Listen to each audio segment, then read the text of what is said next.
boas-vindas em nome da APPI, a Associação Portuguesa de Promotores e Investidores Imobiliários, da Vida Imobiliária e Confidencial Imobiliário, que se associaram para fazer este roteiro da retoma. Enfim, a retoma é tudo o que nós, portanto, ansiamos, e a nossa expectativa é realmente poder ter uma retoma forte, rápida, e isso depende, em primeiro lugar, um bocadinho de nós todos. Portanto, somos todos agentes da mudança, somos todos agentes económicos, e é, no fundo, a nossa ação que vai determinar a velocidade da retoma.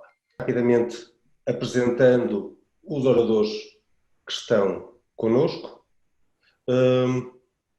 e iria, portanto, passando a informação sobre quem está connosco. Em primeiro lugar, o vereador Ricardo Veludo, a Câmara Municipal de Lisboa. Como representante dos promotores imobiliários, a APPI, vice-presidente executivo, temos connosco o Hugo Santos Ferreira, e depois, como promotores imobiliários, por seu direito próprio, o José Cardoso Botelho, que é CEO da Vanguard Properties, Pedro Vicente, que é membro do board da Habitat Invest. Temos aqui a visão da arquitetura com André Caiado, o Contacto Atlântico, os advogados da Moraes Leitão Advogados, João Pereira Reis e João Torrões Valente, e eu, António João Machado, enquanto participante.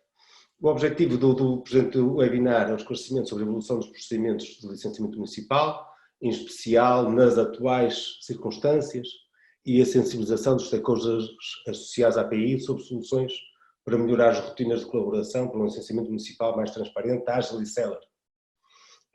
Portanto, vamos aqui ter uma primeira intervenção de 15 a 20 minutos do vereador Ricardo Veludo e depois uma ronda de intervenções pelos demais membros da mesa de debate, sugerindo-se um enquadramento, enfim, com um tempo relativamente limitado.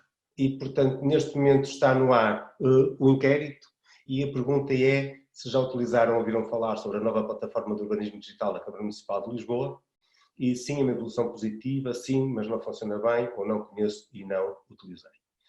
Pedi, enquanto decorre aqui a pool, para realmente dar a palavra ao Hugo Santos Ferreira, para, em nome da APPI, dar as boas-vindas ao presente webinar.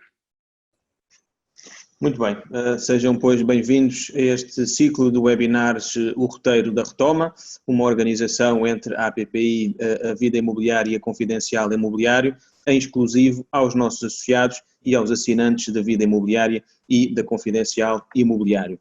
Cumprimentar e agradecer a presença dos oradores, em especial ao nosso orador, convidado desta primeira edição deste ciclo, o vereador Ricardo Veludo, vereador do Urbanismo da Câmara Municipal de Lisboa. Ricardo, muito obrigado por aceitar este convite e por estar connosco.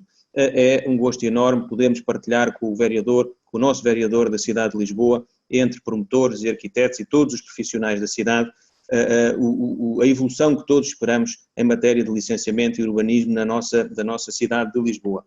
Não podia também deixar esquecer um agradecimento aos parceiros principais da APPI, que vou elencar rapidamente: a Arcano, a Barabô, a Caixeave, a UI, a GRO, o Grupo 8, a MAP, o BCP, o MIPIM, o SIL, a Moraes Leitão, a Reiners, a Revigres, a Roca, a Schmidt & Son Elevadores e a Vitória Seguros, que são os nossos parceiros principais da associação, a quem agradecemos o patrocínio deste evento. E uma última palavra para, no fundo, dar-vos conta o porquê em parceria com os nossos amigos da Vida Imobiliária e do Ricardo, do António Gil Machado, a quem agradeço, o porquê desta iniciativa. Bom, a verdade, vivemos todos um processo de transformação digital a toda a prova, em virtude do maior isolamento e confinamento social que temos vivido e que agora paulatinamente se espera que vá terminando, mas a verdade é que ainda vivemos desses momentos de maior confinamento e isolamento social e, portanto, estamos no digital, estamos no online e pretendemos continuar a levar em conjunto com os nossos parceiros da Vida Imobiliária e da Confidencial Imobiliário informação atual e importante aos nossos associados, aos promotores imobiliários, aos investidores imobiliários, e essa é a razão de ser destes webinars. Este, em particular, e decidimos abrir este ciclo, que manteremos durante, enfim, não sei se anos, mas durante alguns meses, certamente, e oportunamente vos serão comunicados os próximos, que já estamos neste momento a delinear. A razão de ser deste primeiro webinar tem que ver realmente com o espaço que o nosso vereador, que o Ricardo Veludo, tem dado em matéria de licenciamento, um tema que preocupa a todos, um tema com o qual os promotores, na verdade, se têm vindo a queixar, e cujo o tom de voz tem subido nos últimos tempos, mas que temos a promessa do vereador Ricardo Veludo, que hoje, aliás, penso que nos dará e nos trará algumas novidades, quase em primeira mão, penso eu, do que vi, enfim, também nas notícias desta manhã, novidades, no fundo, que visam colmatar e que visam tentar mitigar este que é uma situação muito importante para os profissionais da cidade de Lisboa, que é realmente o encurtamento dos prazos do licenciamento urbanístico, mas também um facto que o nosso vereador não me deixa mentir, temos procurado também sensibilizar, que é uma grande proximidade que queremos construir a bem da cidade, a bem de Lisboa, e a bem do urbanismo e do planeamento estratégico que a cidade pede, também uma proximidade dos fazedores de cidades, que são estes profissionais que aqui estão representados, em parceria com o seu vereador, e todos a caminhar no mesmo sentido, a bem da cidade e a bem de Lisboa, e portanto esse é o motivo pelo qual aqui estamos. Desejo um bom webinar a todos e agradeço mais uma vez a todos, e em especial aos nossos oradores, e em especial ao Ricardo Veludo por estar hoje aqui connosco. Muito obrigado e bom webinar. Obrigado. Eu, entretanto, tenho o gosto e o prazer de apresentar os resultados do nosso inquérito, enfim, até para dar aqui um bocadinho o mote ao vereador Ricardo Veludo, que não tem nenhum cartão amarelo e 43% de verdes, portanto a dizer que sim, é uma evolução positiva à plataforma do urbanismo digital da Câmara de Lisboa, e cerca de 57% a darem a razão de ser a esta iniciativa, porque não conheço ou não utilizaram, e portanto eu com isto passava então a palavra ao Ricardo Veludo, que nos vai fazer no fundo um bocadinho a apresentação do estado enfim, o ponto da situação da plataforma de urbanismo digital da Câmara de Lisboa, e como é que isto pode representar um passo adicional para termos melhor cidade. Ricardo Veludo, a palavra é tua. Boa tarde a todos. Queria agradecer à Associação Portuguesa de Promotores e Investidores Imobiliários e à Vida Imobiliária por estarem, digamos, a promover esta reflexão sobre a circunstância em que nos encontramos e também para preparar a cidade de Lisboa melhor para o futuro. Numa conferência realizada há cerca de 2 semanas, nós falámos do lançamento desta plataforma de urbanismo digital com os seus primeiros 50 serviços. Essa implementação está a decorrer, portanto eu estimo que até ao final do mês de junho consigamos ter os cerca de 400 tipos de pedidos disponíveis numa plataforma colaborativa para requerentes e para os trabalhadores do município. Isso gera por si só uma grande conveniência de utilização, porque podem fazer a submissão a qualquer hora, poupa-se o dinheiro das impressões e de preparar as coleções em papel, e toda a tramitação é de facto desmaterializada e, portanto, isso permite de facto ganhos muito significativos desde logo. O outro aspecto que eu queria sublinhar é que, ainda relacionado com isso, é que vão encontrar online uns vídeos tutoriais que explicam a utilização deste sistema, e portanto é possível fazer também marcação digamos, de um apoio mais personalizado para a utilização da aplicação. Portanto, agradecemos todas as sugestões que a tornem melhor e, portanto, estamos a acompanhar isso passo a passo, mas o primeiro lançamento foi sem incidentes, o que foi muito positivo. Fizeram-me recordar que quando se lançou o sistema Gesturbe, há vários anos atrás, os serviços da Câmara paralisaram todos durante alguns dias. Portanto, felizmente essa parte não nos aconteceu, e portanto está a avançar sem sobressaltos. Eu, como referi numa outra ocasião, num outro debate, esta plataforma e a transformação digital que vem agarrada a ela, da Câmara de Lisboa, ela por si só não é suficiente. Portanto, esta plataforma e o sistema de Business Intelligence que estamos a implementar está-nos a permitir identificar onde é que temos situações em que há congestionamento, em que os processos têm maiores demoras e tentarmos depois identificar os porquês e intervir nessa matéria. Foi o que fizemos na semana passada. Introduzimos algumas mudanças muito substanciais, essencialmente em 3 componentes muito importantes da atividade da Câmara. A primeira foi ao nível do licenciamento das especialidades. Como sabem, o ano passado, a partir do verão, tivemos 40 e tal arquitetos a mais a fazer a apreciação dos projetos de arquitetura. Isso permitiu introduzir um nível de aceleração bastante grande.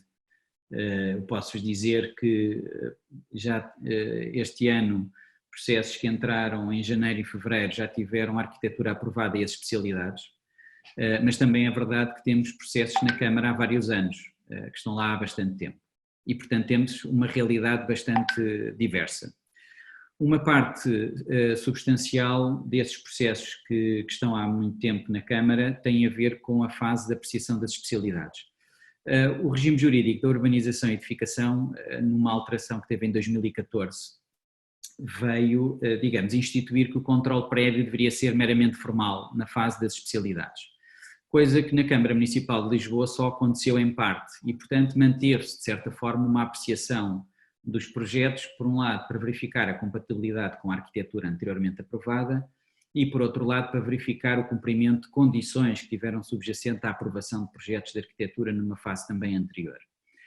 Ora, isso conjugado com uma atitude, de certa forma, paternalista da Câmara, dá origem a uma série de interações para se alterar em termos de responsabilidade, para se completar projetos e, portanto, são semanas para um lado e semanas para o outro que fazem durar meses esta fase da apreciação, sem criar o valor correspondente, porque nos termos da lei, esses termos de responsabilidade deveriam ser o bastante para assegurar o cumprimento das normas regulamentares aplicáveis.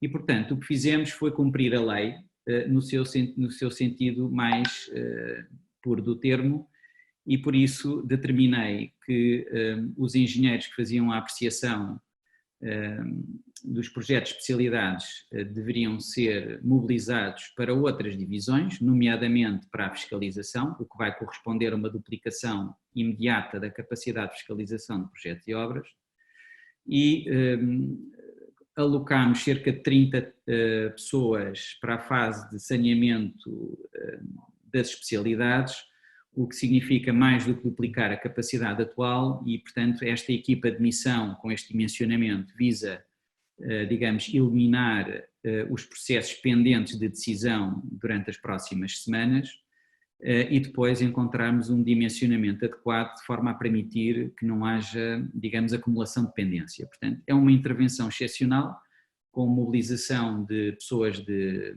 vários serviços da Câmara, para além do urbanismo, e que visam eliminar, digamos, este problema e que vai junto com, não só com a concentração de meios humanos, conforme já tinha também anunciado previamente, mas com uma alteração radical em termos de procedimento. Para isto funcionar, são necessários alguns ingredientes importantes. Desde logo, conforme também tenho vindo a referir, é importante que do lado de quem apresenta os projetos eles venham, digamos, nos termos que a lei exige e também nos termos em que a arquitetura foi aprovada, e que especialidades e arquitetura estejam compatibilizados. Nós vamos confiar, tal como a lei prevê, nas declarações do coordenador de projeto, que ganha uma nova centralidade, digamos, em todo este sistema, porque nos termos do novo formulário que disponibilizamos para a submissão dos projetos e especialidades, o coordenador do projeto deve assinar, em conjunto com o requerente, a submissão das especialidades, onde atesta que estão compatíveis entre si com a arquitetura e, por outro lado, que as habilitações dos técnicos autores é adequada ao tipo de obra em causa e que estão, digamos, reunidos todos os elementos necessários. Isso é um aspecto, de facto, importante e isso vai nos permitir diminuir de meses para um par de semanas o tempo que demoramos na apreciação das especialidades. É, portanto, uma redução bastante significativa. Por outro lado, e em paralelo com isto, a duplicação da capacidade da fiscalização com caráter permanente, e não será uma task force, vem permitir assegurar que em controle sucessivo vamos verificar se de facto os projetos estão compatíveis, estão a cumprir as normas regulamentares e se a obra que está a ser executada está em conformidade com o projeto aprovado. Portanto, este é uma das partes que nos cabe, que é, dentro da Câmara, adotarmos os meios tecnológicos, fazer a alocação de meios humanos e adaptar as formas de trabalho a conseguirmos celeridade, sem comprometer, digamos, a confiança que os cidadãos e as empresas devem ter na Câmara Municipal quando faz o controle prévio urbanístico e também nos profissionais que são autores dos projetos. Da experiência que nós temos, apenas uma reduzida, é muito reduzido o número de incidentes de irregularidades graves. Eu ainda hoje de manhã reuni com o bastonário da Ordem dos Engenheiros e com o presidente da Ordem dos Arquitetos, precisamente para falarmos e articularmos a nossa ação em relação a estas matérias. E, portanto, todos eles também estão convencidos da bondade e estão, digamos, com um grande espírito de colaboração. Para além disso, também temos uma área que precisava de um grande impulso, que é a ocupação de via pública. Depois do calvário do licenciamento, era, digamos, quase este morrer na praia, com mais meses à espera da ocupação de via pública. E por isso também mobilizámos mais cerca de 30 pessoas a nível interno, mas sem limitar a possibilidade de contratar externamente, para conseguirmos também eliminar ao longo das próximas semanas os processos que estão pendentes de uma decisão nesta matéria. Aqui a simplificação é mais complexa, vamos trabalhar nisso, mas terá outro calendário, porque isto pode passar por, digamos, tipificação de modelos de ocupação de via pública, etc. Há um manual muito bem feito sobre espaço público que está disponível no site da Câmara e que pode ser uma boa ajuda, mas portanto aí também temos essa equipa. Por outro lado, o sistema de Business Intelligence permitiu-nos identificar cerca de 1000 licenças que já caducaram e portanto há uma outra task force que vai iniciar a notificação de todos os requerentes com a declaração digamos, da caducidade dessas licenças e, portanto, que são cerca de 1000 e que nos contaminam também as estatísticas, ocupam-nos as mesas, os armários e, portanto, retiram-nos também foco à nossa atividade, embora isto, digamos, é um problema mais de higiene estatística do que propriamente em termos de velocidade de decisão. Portanto, estas são um conjunto de medidas que entraram em aplicação na semana passada e que se somam e conjugam com o urbanismo digital. Eu creio que isto agora há um processo que vamos continuar à medida que vamos identificando problemas para resolver.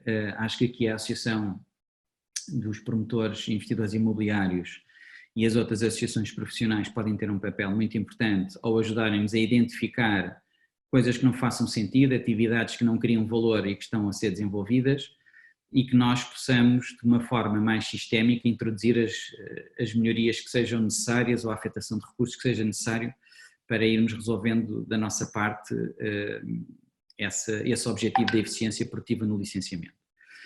Por outro lado, e é o tema um pouco que é o roteiro da retoma, e falar um pouco sobre isso. Eu creio que o roteiro para a retoma tem aqui 3 momentos temporais. Há um primeiro que é muito importante para mantermos uma certa frieza de espírito e capacidade analítica, que é olharmos para as lições do passado e podermos ver que as cidades que são grandes e prósperas hoje foram cidades que souberam lidar e aprender rapidamente com as crises que passaram, sejam elas de âmbito económico, sejam de saúde pública ou ambiental. Peço desculpa por este barulho de fundo, eu tenho um canal de comunicações da Câmara, isto é um bocadinho frenético, espero que não perturbe muito aí a parte do som. Eu vou se calhar baixar aqui um bocadinho deste lado, que é para não prejudicar. Portanto, o que eu ia dizendo era que nós vamos lançar um ciclo de debates e vamos disponibilizar um site na Câmara, dentro do site da Câmara Lisboa.pt, no Centro de Informação Urbana de Lisboa, uma base de conhecimento sobre a história das crises de saúde pública nas cidades, um pouco por todo o mundo, e como é que as cidades lidaram com isso, e como é que as cidades estão a lidar com isso, e portanto para podermos aprender com a experiência uns dos outros durante este período. Mas para além disso, vamos divulgar os debates que nós próprios vamos dinamizar, em conjunto com as associações profissionais, as associações do setor e com as universidades, sem prejuízo naturalmente cada classe profissional e grupo de pessoas interessadas poderem fazer os debates que entenderem, porque a situação é complexa e essa convocação, digamos, de reflexão é geral. Portanto, primeiro olhar para o passado e aprender com o que aconteceu. Há exemplos muito próximos de nós e que ainda têm marcas no nosso tempo. O Regeu incorpora muitos dos ensinamentos que decorreram das epidemias e problemas ambientais que digamos que assolaram as cidades europeias no final da primeira Revolução Industrial e início da segunda Revolução Industrial, em que, portanto, emerge um urbanismo muito mais sanitarista na sequência desses períodos, e, portanto, as regras de salubridade para as edificações e depois várias outras regras em termos de urbanismo aparecem e mantêm-se desde aí. No caso de Barcelona, com o Plano Cerdá, é um exemplo paradigmático disso, em que aquela cidade tinha sido vítima de várias epidemias graves, com muitos mortos nesse período, foram 4 ou 5 epidemias, mas isso aconteceu um pouco por toda a Europa e também noutras cidades do mundo. Depois o tempo presente.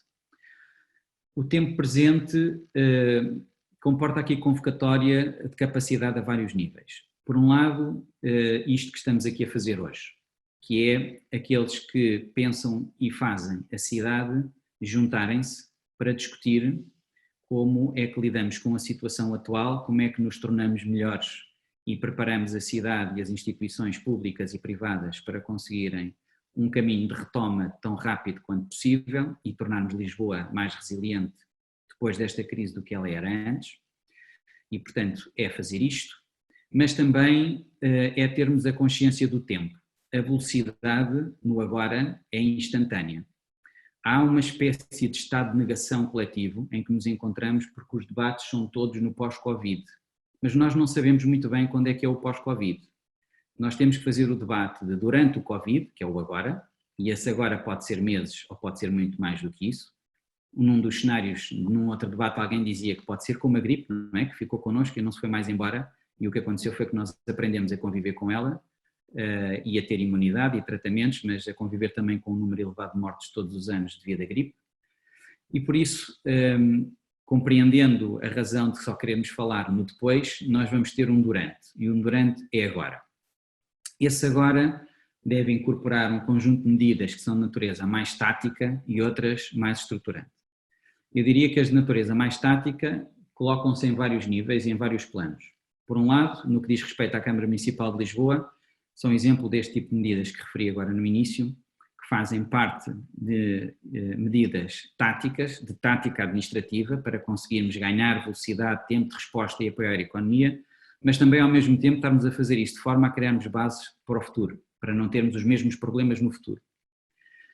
Para além disso e para além daqueles apoios emergenciais que quer o Governo, quer os vários municípios têm estado a disponibilizar às pessoas e às empresas, há aqui, para, digamos, uma reposição de uma nova normalidade, entre aspas, que permita à economia funcionar nos seus termos mais básicos, tem a ver com o repensar a utilização do espaço público e significa adotar um conjunto de medidas de urbanismo tático que vem reordenar a utilização do espaço público, permitindo uma utilização mais generosa para os modos de transporte ativos, andar a pé, de bicicleta, permitir, na medida do possível, a expansão para o exterior da atividade comercial dos estabelecimentos, sujeita a regras, aumentar as zonas de percursos em sombra, sobretudo agora que está a chegar o verão, para que as zonas de circulação pedonal possam ser mais confortáveis e seguras, e isso são medidas de natureza tática que permitem conciliar a atividade económica com a proteção da saúde pública. E isto significa que as pessoas sentirem que há regras e que essas regras têm racionalidade, elas também têm mais confiança e saem de casa de acordo com as regras e vão consumir e vão trabalhar naquelas atividades que não sejam compatíveis de serem exercidas em teletrabalho. Ainda dentro do âmbito estas iniciativas estão a ser preparadas, vão ser anunciadas durante os próximos dias mais em concreto e estão a ser, digamos, objeto de discussão e de cooperação com grande sentido de responsabilidade pelos vários partidos políticos. Ainda em relação ao presente, há aqui uma componente que é compatível num prazo muito curto conseguir dar resposta e que tem a ver com a utilização da tecnologia para tornar a utilização de infraestruturas de transporte, a utilização de edifícios, de locais de consumo e de locais de trabalho mais seguros. Significa termos dispositivos, como já estamos a utilizar muitos de nós, que é a entrada das nossas instalações à medição da temperatura, mas temos que ser capazes de poder informar de forma remota e automática a concentração de pessoas dentro de edifícios públicos, dentro de transportes públicos, na utilização de veículos partilhados e até mesmo na rua, de forma a apoiarmos as decisões, como aliás já havia várias aplicações que faziam isso para os congestionamentos de tráfego rodoviário, termos uma informação prévia sobre se determinados locais onde pensamos deslocar-nos são efetivamente seguros, tendo em conta a concentração de pessoas que lá está e se vamos poder efetivamente entrar e utilizá-los. Há, portanto, aqui uma grande amplitude de necessidade de pôr a tecnologia ao serviço dos edifícios e da cidade para, durante um período de forte condicionamento por razões de saúde pública, eles poderem funcionar. Depois, em relação, ainda antes do futuro, também dizer-vos o seguinte, o registro de pedidos de licenciamento teve uma quebra no mês de março, em relação ao período homólogo do ano passado, mas o mês de abril já esteve muito próximo do nível do que houve em 2019. Portanto, houve ali um fecho imediato, as pessoas um bocado estado de choque com o que estava a acontecer e, portanto, uma retração total, mesmo nestas atividades de submissão de projetos, mas sentimos que isso retomou. Mas isso não é, sabemos os que sabem, todos os que estão aqui são profissionais do imobiliário de uma maneira ou de outra e sabem que a inércia do setor é muito grande e, portanto, demora muito a travar e demora também a arrancar. E, portanto, só durante os próximos meses vamos perceber melhor o que é que está a acontecer a esse nível. Do ponto de vista das transações, sabemos que a quebra foi abrupta, tirando os negócios que já estavam numa fase avançada. Do lado da oferta, continuam a arrancar obras, a serem levantados alvarás, continuam a ser submetidos projetos. Eu diria que é um ritmo equivalente ao que tínhamos antes da declaração do estado de emergência, pelo menos para já. E nas reuniões que tenho tido com promotores imobiliários nacionais e estrangeiros, pelo menos todos aqueles com quem tenho falado, transmitem-me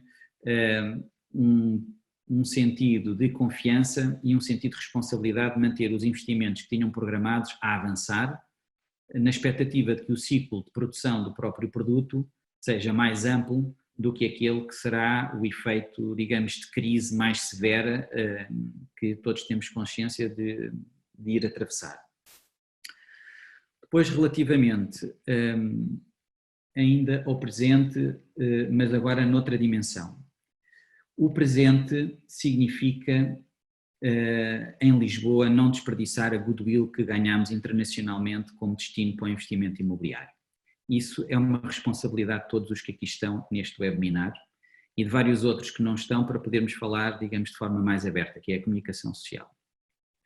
Nós precisamos de, com base em factualidade e base em racionalidade, conseguirmos fazer chegar notícias aos órgãos de comunicação social internacionais e nacionais de que Lisboa está a lidar de forma positiva com a crise pandémica, não só em termos de saúde pública, mas em termos de administração pública no licenciamento, mas em termos de projetos de grande escala e que vão relançar a economia e o setor a seguir.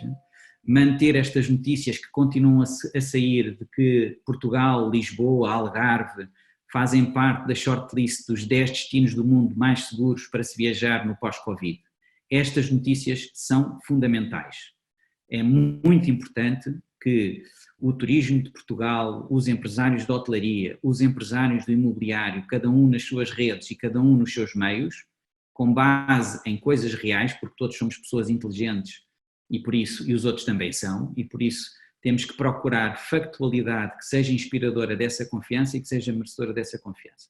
E por isso, um eixo de trabalho em conjunto deve ser a promoção de Lisboa e de Portugal como um local seguro para se fazer investimentos e onde a capacidade de resiliência e de recuperação será, em princípio, positiva e em linha com os melhores sítios que houver a nível internacional para se estar.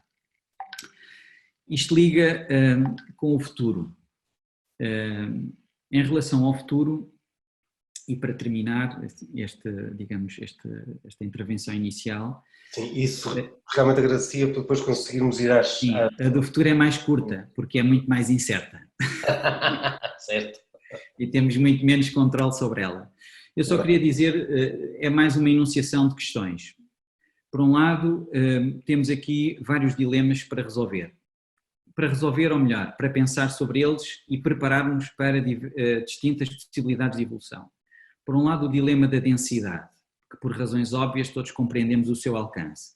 Vínhamos numa trajetória em que cidades compactas eram algo desejado e que todos sentiam que era ambientalmente sustentável e que traria eficiência e racionalidade na utilização de infraestruturas públicas e privadas no saneamento, nos transportes, etc. Temos que pensar como é que conciliamos densidade com segurança na saúde pública, e aqui deixo só 2 ou 3 notas. Uma delas é a importância de, nos projetos imobiliários, prevermos os espaços de transição entre o interior e o exterior, e ainda que possamos ter torres, possamos simultaneamente ter varandas, janelas que abrem, permitem circulação transversal, etc. Idem para os escritórios.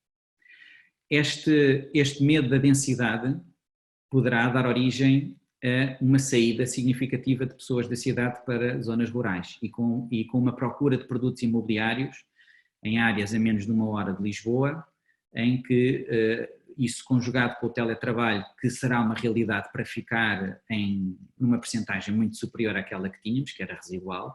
Devo dizer que as nossas intenções na Câmara de Lisboa é manter, na medida do possível, as pessoas em teletrabalho, para além do Covid-19, e portanto apontamos neste momento para um rácio que seja 50-50% em teletrabalho. Aquilo que tem sido evidenciado é que as pessoas até estão a trabalhar mais em teletrabalho, tirando aquelas que têm crianças menores a cargo que praticamente não conseguem trabalhar. Algumas contactaram-me a dizer que queriam prescindir do salário e ficar em apoio à família por consciência cívica. Isto aconteceu, porque não estavam a conseguir trabalhar ou começaram a trabalhar num turno da noite, porque de manhã tomam conta das crianças no licenciamento. Portanto, vai haver aqui alguma mudança em termos dos padrões de procura no residencial. E isto conjuga com o vazio que está a acontecer no alojamento local, a conjugação com a procura de uma situação transitória para o arrendamento habitacional. Isso pode dar oportunidade àquilo que é os mais jovens em idade ativa, que querem estar no centro, desde que tenham condições, querem estar no centro da cidade, querem estar na cidade, querem estar a uma distância a pé do trabalho.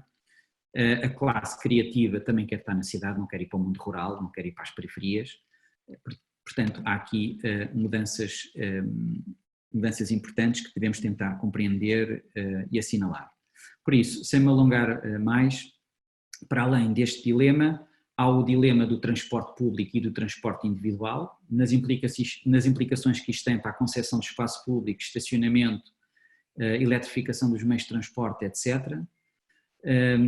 E, por outro lado, falar também da importância de nós lançarmos as bases para que em menos de 1 ano tenhamos grandes projetos imobiliários na cidade de Lisboa a arrancar, que possamos marketizar que eles estão a ser aprovados durante os próximos meses e isso dar uma projeção de uma capital europeia que, não sendo grande em dimensão comparado com várias outras, ela é grande no sentido de conseguir captar diversidade, ser uma cidade amiga dos estrangeiros, ser um sítio seguro para se investir, um sítio onde há transparência na administração pública e onde as pessoas podem fazer negócios de uma forma justa e com uma razoável previsibilidade.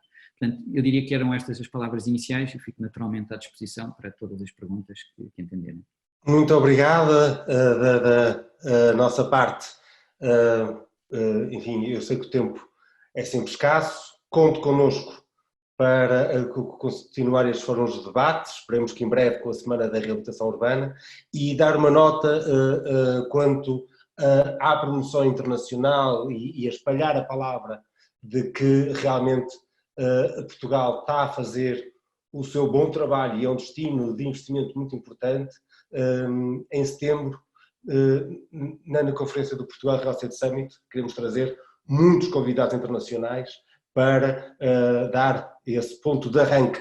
Passava de imediato, temos recebido aqui algumas, portanto, perguntas pelo chat e algumas questões, vamos tentar responder a elas mais no final. Entretanto, pedi ao Hugo Santos Ferreira para dirigir a sua pergunta ao vereador Ricardo Veludo. Hugo?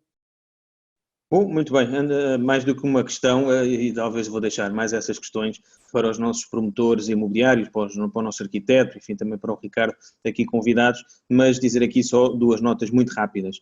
Uma primeira, naturalmente, pelo facto de nos congratularmos com esta notícia, que eu sabia que o Ricardo iria dar agora quase em primeira mão, enfim, não foi não só em primeira mão, porque também vimos já de manhã, mas esta medida, no fundo, da responsabilização dos projetistas, na medida em que com essa responsabilização em matéria de especialidades podemos aqui diminuir em meses um projeto de licenciamento, obviamente é um facto com o qual muito nos congratulamos e não é por acaso que era uma das 9 medidas que nós, aliás, tínhamos encontrado a APPI, em conjunto com os seus associados, para o relançamento da economia, contando com o investimento imobiliário. E, portanto, só, Ricardo, não nos podemos congratular por esta notícia que agora nos dá, que estamos convencidos, e, aliás, era um pedido que nos foi feito por vários promotores imobiliários e recebi aqui, durante a sua intervenção, algumas mensagens de felicitação e que estão desejosos de sentir já esta medida no curto prazo e, portanto, recebi aqui várias medidas congratulando por este facto. Depois, uma segunda questão que o Ricardo, enfim, também abordou, mas que eu aqui talvez tentasse desenvolver um bocadinho de um aspecto mais macro e para um aspecto mais micro, que é realmente, enfim, por um lado, o encurtamento dos prazos é essencial, é um critério objetivo que os promotores e os profissionais da cidade têm pedido e que, no fundo, estas medidas que o nosso vereador tem vindo a decretar nas últimas semanas são essenciais e que nós acreditamos que podem resultar num bom caminho, mas também, como referi ao início, pedem-nos muito que haja uma disponibilidade, uma proximidade junto do seu vereador, não para projetos em concreto, mas no fundo até para as grandes opções do plano, opções estratégicas que essas sim, nomeadamente, depois acabam por ter implicações nos projetos dos vários promotores imobiliários em curso. É esse um dos pontos que nos pedem, uma disponibilidade, uma proximidade. No fundo, Ricardo, estamos todos a trabalhar para o mesmo, para o bem da cidade, para o bem de Lisboa, e é esse um dos pontos que realmente, além do encurtamento efetivo e a simplificação e a desburocratização e a digitalização que está em curso do processo de licenciamento, também nos tem pedido e, portanto, o Ricardo gostava de ouvir nesse aspecto um pouco mais micro relativamente aos promotores essa disponibilidade, que eu sei, enfim, temos estado em contacto muito próximo com o Ricardo nos últimos tempos para realmente resolver este problema e eu sei que há aqui qualquer coisa que o Ricardo nos poderá contar, mas também disponibilizando a associação dos promotores e dos investidores imobiliários que representam os promotores da cidade, do Portugal, mas neste caso da cidade, e portanto colocar a associação à disponibilidade do nosso vereador para, em conjunto, numa articulação conjunta e próxima, resolvermos estes problemas, são os problemas de todos nós. E portanto, Ricardo, saber em que ponto também a associação, além do trabalho que eu acho que já é reconhecido por muitos que tem sido feito, o que é que nós podemos ainda, onde é que nós podemos almejar chegar nesta articulação profunda, colocando a associação à disposição do vereador e da cidade. No fundo, 2 pontos, um ponto mais macro, porque a associação tratará naturalmente os temas mais macro da cidade, mas obviamente os promotores também numa articulação mais micro dos seus projetos junto do vereador. Portanto, no fundo, colocava só esta questão, deixando, enfim, depois os outros pontos técnicos mais para os nossos oradores. Obrigado. Obrigado. Bom, eu acho que o que estamos a fazer hoje é um exemplo dessa cooperação. É evidente que isto tem que ser feito em vários âmbitos, porque por vezes a profundidade da discussão não é compatível com a dimensão do auditório com que estamos hoje. Isto ajuda-nos a convocar reflexão e, de certa forma, a dar um estímulo ao sistema para gerar interações, e isso depois há de, enfim, voltar a ter connosco das múltiplas formas. Eu creio que nós podemos fazer isso em vários âmbitos. Por um lado, na discussão com a associação e também com os seus membros, haver uma reflexão sobre a cidade e sobre a afirmação da cidade e como é que se cria valor. Eu quero dizer o seguinte: eu tenho todo o interesse em discutir formas muito concretas de criar valor para a cidade, porque esse valor é absorvido pelos proprietários e é absorvido pelos promotores e é absorvido pelo comércio e é absorvido por todos os que cá vivem. Portanto, a função de utilidade comum é a criação de valor. Essa criação de valor pode produzir-se de muitas formas. Uma delas tem a ver com um trabalho continuado que a Câmara tem feito na produção de espaços públicos de qualidade. Eu creio que todos, independentemente das diferenças ideológicas, se conseguem reconhecer esse trabalho muito consistente. Numa praça em cada bairro estão 18 praças e avenidas importantes da cidade que foram profundamente qualificadas, e isso traduz-se na criação de valor para toda a gente. Mas é também importante a criação de valor noutros planos. Eu destacaria os seguintes. Por um lado, a habitação acessível às classes médias. Não tenhamos ilusões de que o esbater das dificuldades de acesso à habitação para a classe média é uma das questões centrais para a resiliência das cidades e para o funcionamento da sua economia. A classe média é o motor da economia, e sem desprimor para aquilo que são os nichos do consumo de luxo, do turismo, etc. Mas nos períodos, como se vê agora, o turismo pode desaparecer de um momento para o outro, mas a classe média continua cá, a trabalhar, a consumir, etc. Portanto, a classe média é fundamental termos uma resposta para ela, até para evitarmos perturbações sistémicas de natureza política, com a emergência de populismos ou de radicalização política, que, conforme tenho referido, em geografias onde nós não imaginaríamos e que são referências até a muito curto prazo de estabilidade e previsibilidade aqui na Europa, já não é exatamente assim. Uma das coisas que, aliás, também organizada pela Vida Imobiliária, e também estava o Santos Ferreira, que foi logo no início do meu mandato, que foi ali na Câmara de Comércio e Indústria, nas instalações da Invest Lisboa, para se promover uma feira de imobiliária internacional. Houve dois promotores internacionais, um alemão e um holandês, que perguntaram como é que vocês fazem em Portugal para não ter radicalização, porque também há cá vários problemas, e consegue-se ter um certo nível de entendimento. Basta olhar para a Espanha, aqui ao lado, a forma como está a ser gerida a crise do Covid e a perturbação política e da ação que existe, e em Portugal também existem divergências de opinião, entendimentos diferentes, opiniões diferentes, mas temos conseguido, e eu acho que isso não é um mérito de quem está no governo, seja da cidade ou do país, é um mérito de todos, porque isso é um alto sentido de responsabilidade dos protagonistas políticos em cada âmbito.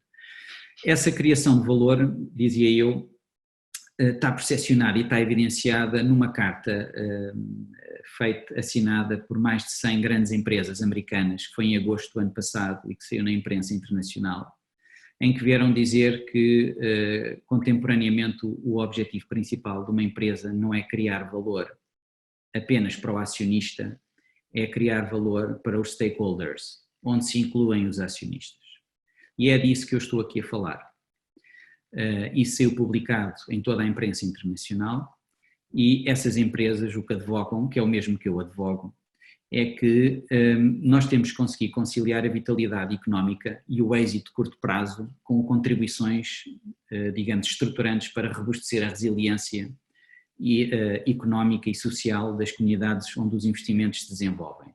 E isso significa pensar como é que se pode ajudar a contribuir para a diversificação da base económica, como é que conseguimos ter second places fantásticos, como é que os nossos edifícios para escritórios são sítios altamente competitivos para atrair talento para a cidade de Lisboa, e onde as grandes marcas, com os seus departamentos de inovação, conseguem trazer para aqui essa classe criativa ligada às tecnologias e não só. Isso é um movimento que estava a acontecer na cidade de Lisboa nos últimos anos e tem que continuar a acontecer. Isso tem um impacto brutal na percepção do que é a cidade de Lisboa a nível internacional, mas também tem a ver com pensarmos em formas inovadoras de se conseguir que nas operações urbanísticas privadas haja oferta de habitação com renda acessível, compatível com a rendibilidade, com a justa rendibilidade que essas operações imobiliárias devem ter, naturalmente.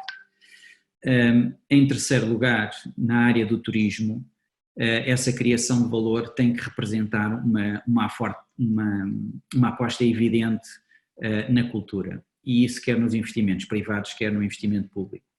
Ou seja, nós temos que fazer com que a Uniqueness de Lisboa seja efetivamente um ativo irrepetível. É a experiência singular, é a singularidade da orografia de Lisboa, da paisagem e das culturas que aqui temos, que são dos principais ativos. E isso tem que estar muito evidente na forma como pensamos os hotéis, como pensamos a comida que lá é oferecida, as atividades, as obras de arte que aparecem nos espaços de circulação desses edifícios.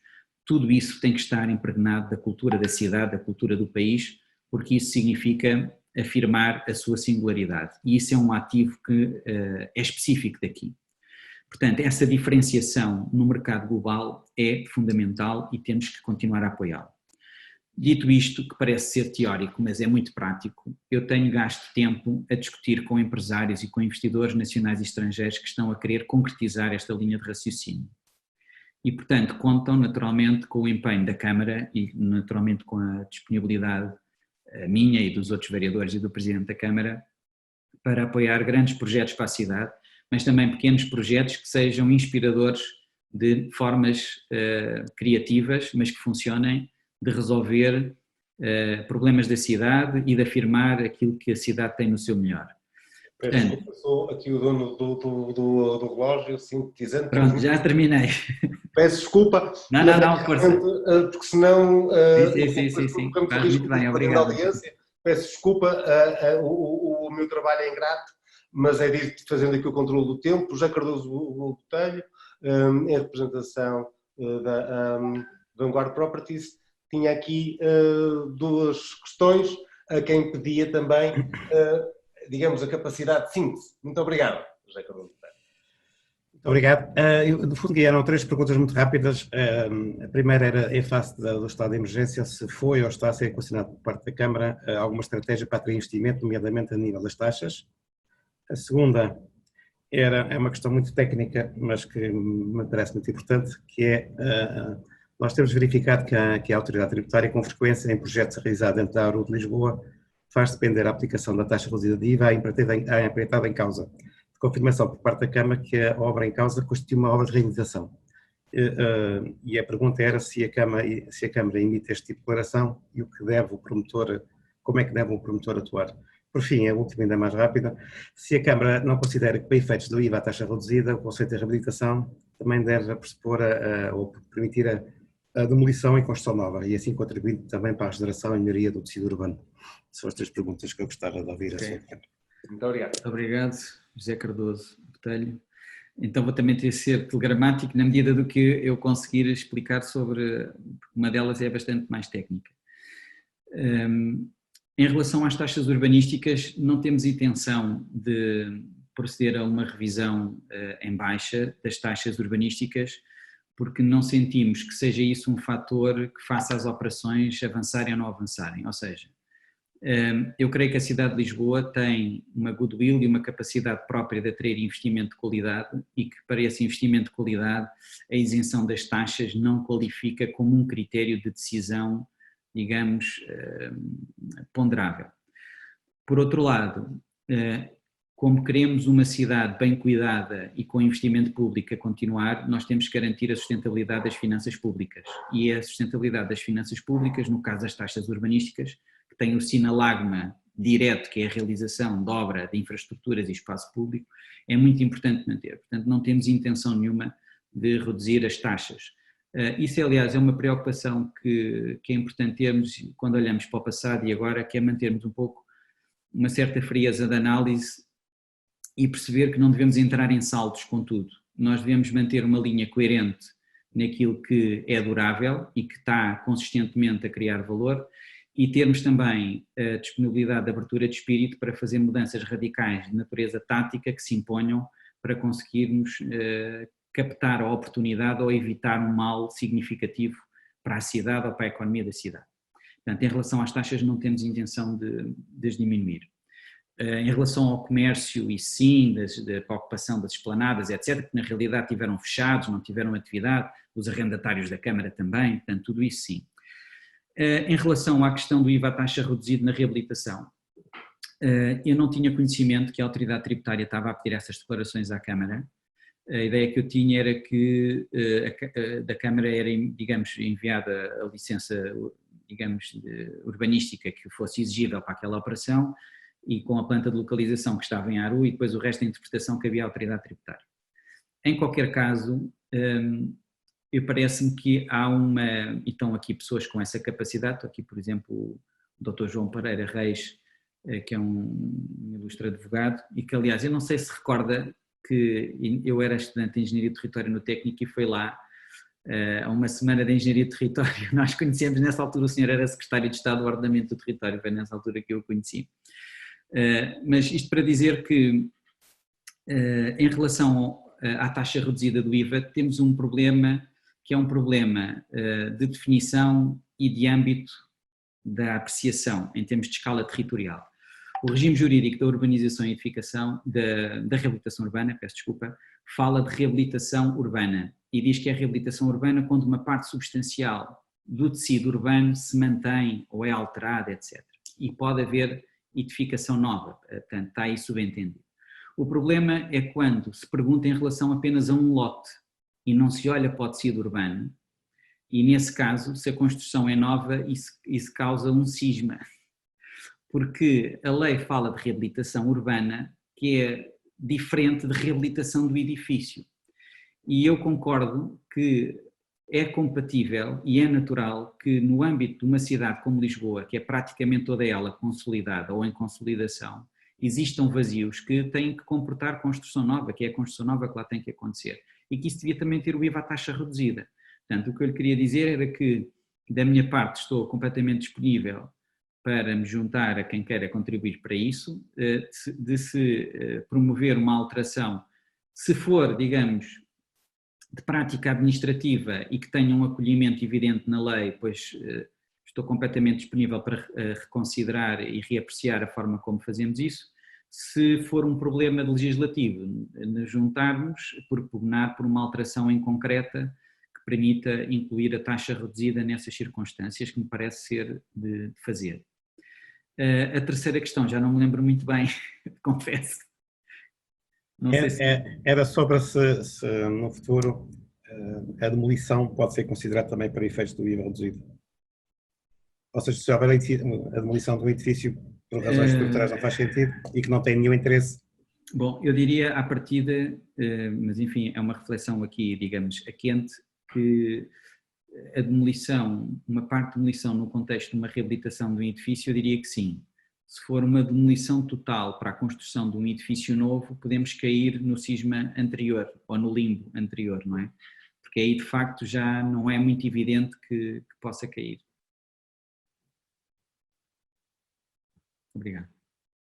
António, tem o microfone desligado. Estou com o micro desligado, peço desculpa, obrigado pela aviso. Temos connosco os advogados da Moraes Leitão, o João Pereira Reis, que já foi aqui referência pelo Ricardo Bolo, que está acompanhado por João Torres Valente, a quem agradeço então agora a vossa intervenção, com a brevidade o possível a um advogado, que tenho certeza que é muito neste caso. Muito obrigado, João Pereira Reis. Obrigado. Boa tarde a todos, muito obrigado pelo convite que gentilmente nos interessaram. Os meus cumprimentos também ao Sr. Vereador e muito gosto em revê-lo e em recordar pelos vistos esses tempos que já devem ter passado há alguns anos, mas de qualquer maneira, aliás, deixe-me dizer, gosto mais de vê-lo nesta situação de Vereador da Câmara de Lisboa, propriamente como assistente, portanto, algumas aulas do técnico. Em primeiro lugar, eu gostaria de dizer que, enfim, como advogados que somos, a primeira nota é para saudar o Sr. Vereador por aquela excelente notícia que nos deu, que é relativamente, portanto, aos projetos de especialidade. Ou seja, é sempre saudar que a Câmara tenha finalmente adotado procedimentos que, no fundo, visam o cumprimento da lei, que se calhar não estaria a ser exatamente cumprida pelos serviços da Câmara. Pensei que esta questão do projeto das especialidades, muitas vezes, e julgo que é justo também fazer esta referência, os atrasos não são só devidos aos promotores, mas não são só devidos aos serviços da Câmara. Não é? Portanto, muitas vezes há que reconhecer, embora alguns dos companheiros que estejam nesta mesa redonda possam não concordar comigo, muitas vezes há grandes deficiências da parte das equipas projetistas que naturalmente fazem enormes atrasos nos processos.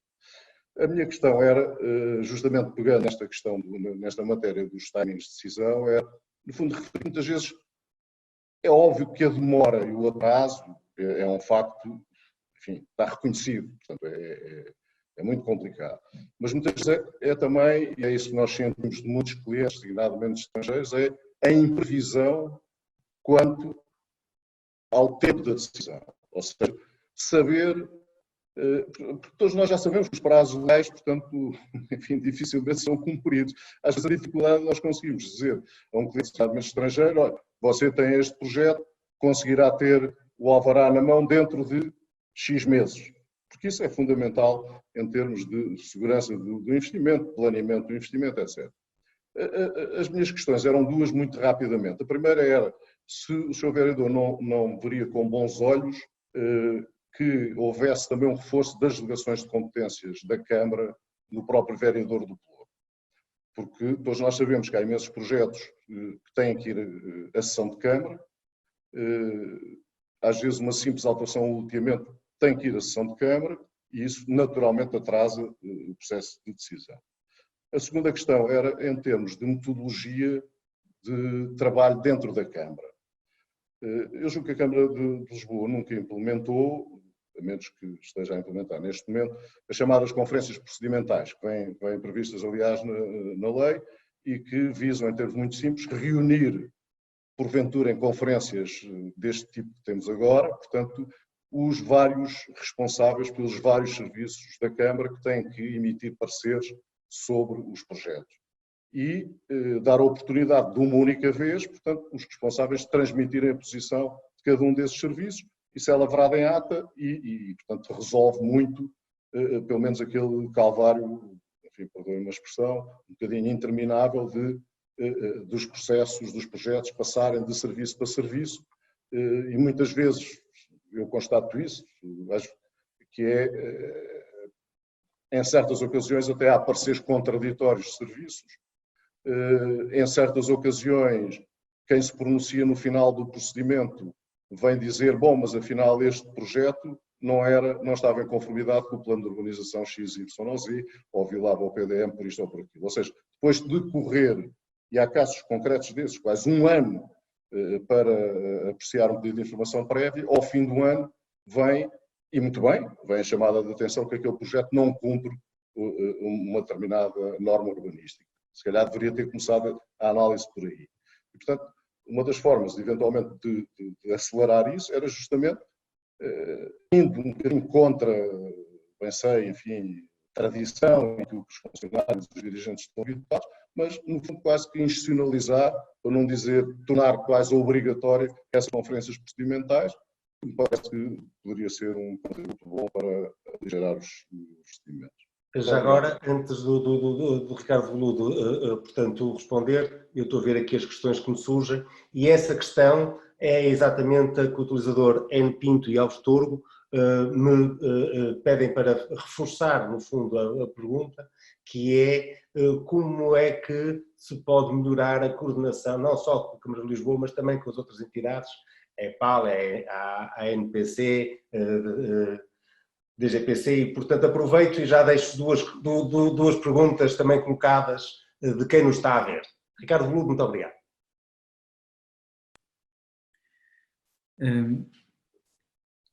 Em relação à primeira questão, sobre a delegação de competências, curiosamente, quando eu tomei posse, houve um partido político que quis restringir ainda mais, digamos, a delegação de competências, porque foi o PCP, com quem tenho boa relação, com os partidos todos, aliás, eu tenho dito, bom, agora, com o meu antecessor achavam que estava bem, e agora que eu cheguei querem-me restringir mais, digamos, o âmbito da decisão. era um bocadinho em tom de brincadeira, mas isto persiste em várias reuniões e, portanto, há aqui um compromisso do qual não sairemos, ou seja, de facto, como todos compreendem, para a proteção dos direitos da oposição, é importante que os vereadores da oposição sintam que aquilo, quando se tratam de operações mais significativas, que eles podem participar na apreciação, digamos, digamos, dos fundamentos da proposta de decisão. Normalmente até fazemos uma reunião entre gabinetes a nível técnico, cerca de uma semana antes da reunião de Câmara, para que os assessores dos vereadores da oposição nos possam criticar melhor durante a reunião de Câmara, mas também termos a oportunidade de explicar melhor antes da reunião de Câmara as razões de ser de algumas coisas. Isso é uma prática instituída pelo arquiteto Manuel Salgado, que foi muito boa e que mantemos. Eu acho que nós temos vindo, digamos, a reduzir o tempo que é creche por ir à reunião de Câmara em relação ao tempo de apreciação com que já vinha, mas eu acho que aqui não é muito realista pensar que vamos conseguir alterar significativamente as coisas. Eu acho que o que nós podemos fazer é evitar que as propostas vão à reunião de Câmara e que depois nem sequer sejam agendadas, sejam retiradas. Isso por vezes acontece. Há, aliás, um ou outro partido que são especialistas nisso, dizem sempre que aquilo é muito complexo, não tiveram tempo e tem que ser adiado. Portanto, se consultarem as atas ficam a saber quem são, e isso depois passa para outra reunião de Câmara, daí a mais não sei quantas semanas. Portanto, isto é para dizer que cada um o seu, e portanto queria dizer que isto também é uma contribuição. Agora, em relação à outra parte da questão que colocou, para mim é das questões mais, digamos, que me causa sinceramente mais perturbação, e que para mim são as situações mais difíceis que eu tenho, é quando um processo já está há muito tempo na Câmara. Um projeto foi desenvolvido de uma certa maneira e quando chega à fase final da decisão percebe-se que ele incumpre com um plano e que portanto não pode seguir, não pode ser aprovado. Isso para mim é das situações mais perturbadoras que eu tenho na minha atividade. Tenho pensado muito sobre isso e tenho falado com os dirigentes dos serviços que acompanham as operações, sobretudo as maiores, onde o impacto disso é também mais significativo, e a conclusão a que cheguei até agora, não sei se é a final, é a seguinte. Nós, no setor imobiliário, os operadores privados em particular, quando se vai fazer uma operação, investe-se muito em duas coisas. Uma é fazer uma due diligence jurídica, quando se compram veículos, etc. A outra é a parte financeira e de planeamento fiscal, e depois falta uma terceira, que devia ser a urbanística, onde normalmente não se gasta dinheiro nem tempo nenhum, ou muito pouco. E o que é que acontece? Soma-se a isso a um efeito, chamemos-lhe assim, por abreviação de palavras, empático, quando um grande investidor ou um grande projeto chega a uma cidade qualquer do mundo, que é um projeto muito interessante, que vai criar emprego, ou que vai valorizar uma parte da cidade, e claro que o discurso é de facilidades, vai tudo correr bem e resolve-se tudo, etc. E portanto o que é que acontece? As más notícias ficam para o fim, em vez de saber os problemas todos logo do início, como fazemos aliás numa parte jurídica e financeira, e depois tomamos uma decisão consciente e preparamos a operação para lidar convenientemente com as condições em que ela se pode desenvolver. Portanto, aqui temos duas partes. A primeira é uma necessidade do próprio dono investir numa due diligence urbanística que permita aferir com equipas experientes quais são as condições concretas e os limites em que aquele projeto se pode desenvolver para evitar situações borderline. Quando quer e pode optar por caminhos que são borderline do ponto de vista regulamentar e que tanto que se prestam interpretações, tem que estar psicológica e financeiramente preparado para períodos bastante mais longos de apreciação, para controvérsia pública ou não pública sobre entendimentos relativamente ao projeto e para desfechos que podem ser favoráveis ou desfavoráveis à última hora. porque como está no limbo, é difícil de facto ter a previsibilidade. Agora, quando não se está nessa situação e, portanto, está a apresentar um projeto que à partida é prudente do ponto de vista do cumprimento regulamentar ou do enquadramento regulamentar, não pode haver imprevisibilidade nenhuma, senão é arbitrariedade. Por isso, a conclusão a que eu cheguei neste momento do ponto de vista metodológico é a seguinte, e é o que eu tenho dito aos investidores com quem tenho reunido. Antes do projeto avançar, sobretudo para projetos de maior dimensão, é importante haver uma reunião técnica em que do lado do promotor vem uma solução já esquiçada, quantificada e com os elementos fundamentais para se aferirem os principais critérios regulamentares do ponto de vista urbanístico. E nós mobilizamos uma equipa mista para fazer um snapshot sobre o cumprimento regulamentar, em que se identificam logo à partida questões fundamentais. Ainda não é uma apreciação formal, nem é, muito menos ainda final. E depois o que tem que acontecer é entrar um projeto em concreto, completo, o mais rapidamente possível e haver uma análise formal feita ao projeto também o mais rapidamente possível e evitarmos uma situação que eu passo o termo um bocadinho mais de caserna, que é marmelada. Reuniões e reuniões e reuniões e reuniões e não entra projeto e altera uma peça e depois põe outra. E isto é uma coisa parecida com as especialidades, com um certo paternalismo da Câmara e uma certa conivência de parte e parte, só que no final a culpa é da Câmara. Por isso, ligando também para outra parte... Para a próxima pergunta, se me permite, para conseguirmos ir aqui evoluindo sim, e para ver se conseguimos não ter muita marmelada nesta conferência. Pedro Vicente é membro do Conselho de Administração da Habitat Invest, está connosco, gostaria de lhe colocar a sua questão. Pedro Vicente, obrigado. Está em mute? O Pedro Vicente está em mute, pedi para desligar. Agora já o estamos a ouvir. Boa tarde a todos, muito obrigado por este convite, para estar aqui, Hugo e António. Nós temos ouvido ultimamente falar de uma Nike Shape Curve em relação a esta crise que vamos passar, ou seja, de queda abrupta e depois de evolução suave no sentido da recuperação. Por isso, penso que nos esperam tempos difíceis e que vão exigir de nós todos um enorme esforço. Partilho também convosco um artigo que li há pouco tempo no Expansione que um economista comparava o que está a acontecer com um engarrafamento de trânsito, em que os primeiros a parar vão provocar atrasos imensos lá para trás, isto não contando com aqueles que vão embater no carro da frente, com aqueles que no para-arranca avariam e encostam, e nisso podemos ver as empresas menos preparadas, os cidadãos mais desfavorecidos, a classe média, média-baixa, por aí fora. Tudo isto a provocar-nos alguma tensão. Eu gostava de perguntar ao Ricardo duas coisas.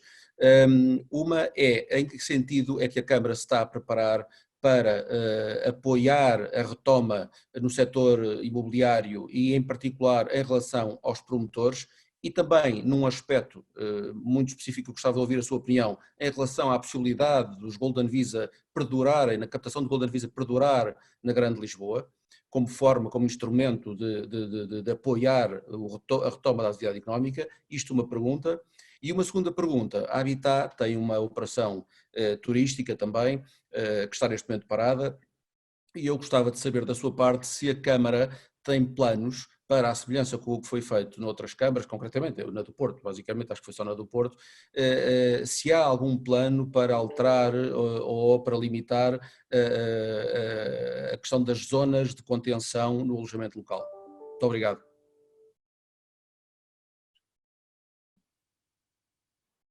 Ok, muito obrigado, Pedro. Eu vou começar pelas últimas questões, que são mais concretas.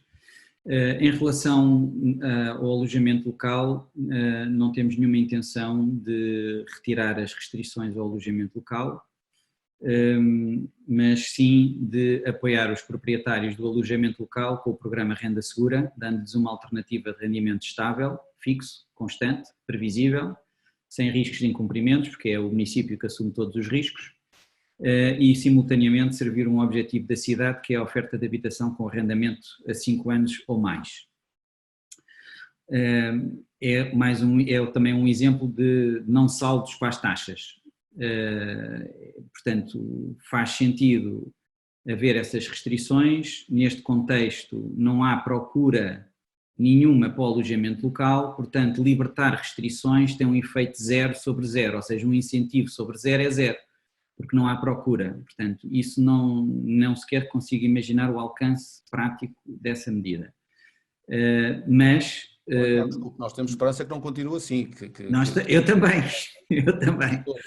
também.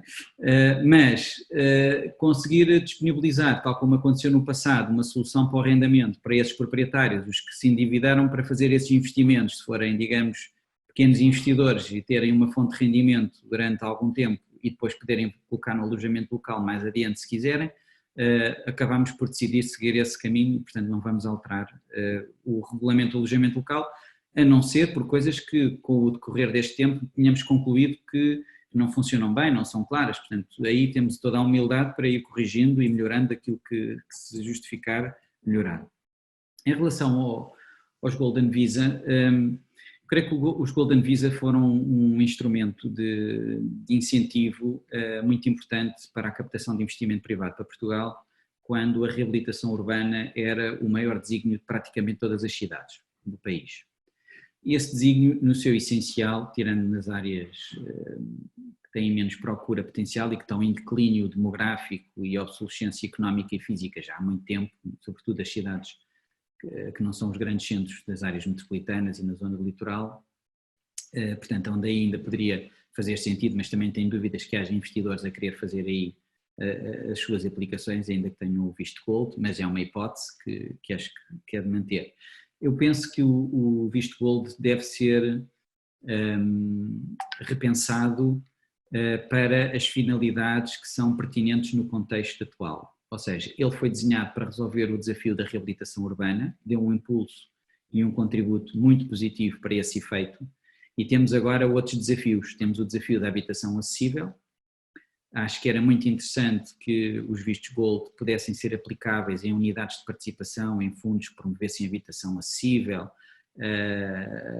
várias modalidades, ou seja, há várias possibilidades que permitisse a pequenos aforradores participar, incluindo internacionais, que pudessem participar em veículos e em soluções que ajudassem a concretizar ofertas significativas de habitação com renda acessível no país.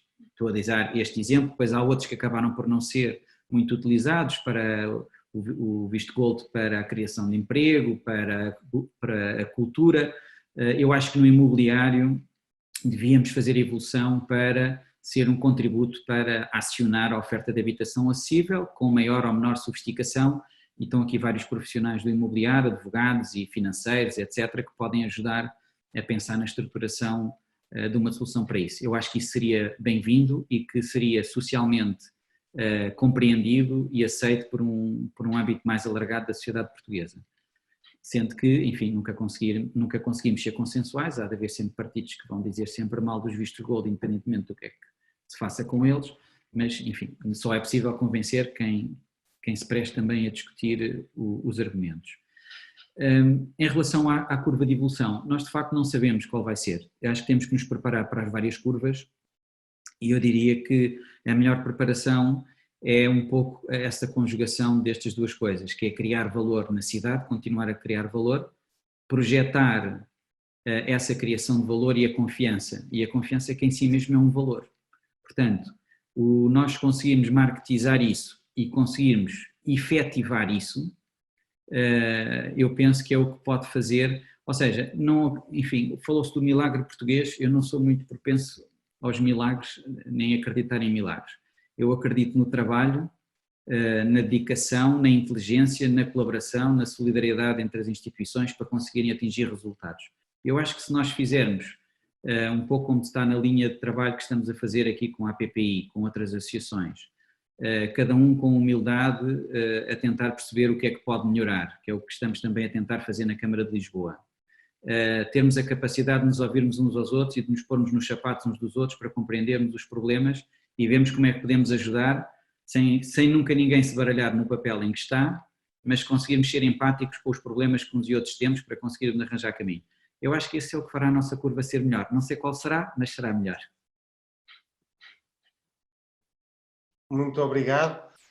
Eu tenho o gosto de dar a palavra. Só para rematar aqui, seria interessante, se calhar, ouvir o Ricardo, no fim, se tiver disponibilidade, sobre aquilo que gostaria de ver, é que nós temos estado a falar da Câmara, aquilo que o Ricardo gostaria de ver nos promotores, fazer um bocadinho ao contrário, porque também nos ajudava muito a que o Ricardo falasse mais connosco e também nos dissesse isso. Isso é quase outra conferência. Mas então eu pedi agora só para passar a palavra aqui ao André Caiado e depois no final temos a oportunidade de utilizar essa pergunta quase como um fecho bonito, de perceber não o que é que a Câmara pode fazer por nós, mas o que é que nós podemos fazer pela Câmara de Lisboa. André Caiado, nosso arquiteto de serviço. André, a palavra é tua. Boa tarde a todos. Queria saudar o painel, ilustríssimo vereador, aos participantes. Ricardo, há 2 variações atrás eu tentei convencer o vereador que a Câmara devia ser digital. Na última variação também tentei. O ano passado, na primavera, sem saber que ia chegar a ser o vereador, falámos sobre o assunto. Eu hoje não posso deixar de falar sobre isso e já vais perceber porquê. A digitalização levou à transparência, à comunicação e à responsabilização. Isto não é a pergunta, mas eu estou a dizer isto porque aqui no chat há alguém que diz assim: neste momento até é possível comunicar diretamente com os técnicos que estão a despachar os processos.